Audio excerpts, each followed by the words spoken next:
పశ్చిమాసియాలో ఉద్రిక్త పరిస్థితి కొనసాగుతుంది. 140 ఇరాన్ మిలిటరీ కేంద్రాలపైన అమెరికా వైమానిక దాడులు నిర్వహిస్తుంది.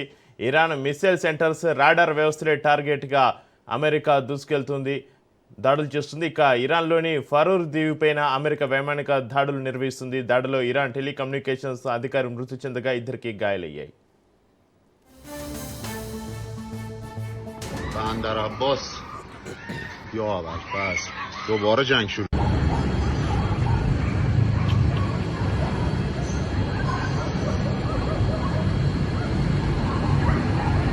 عالیه. یا اول پس یا اول پس بندر عباس یا اول پس دوباره جنگ شروع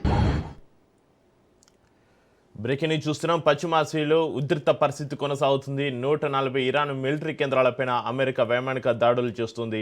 ఇరాన్ మిసైల్ సెంటర్స్, రాడార్ వ్యవస్థలే టార్గెట్గా ఇరాన్లోని ఫరూర్ దీవిపైన అమెరికా వైమానిక దాడులు చేస్తుంది. దాడిలో ఇరాన్ టెలికమ్యూనికేషన్స్ అధికారి మృతి చెందగా ఇద్దరికి గాయాలయ్యాయి. بندر عباس یا اول پس دوباره جنگ شروع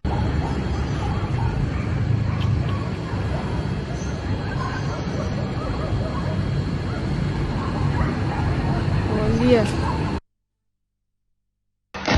یا اول پس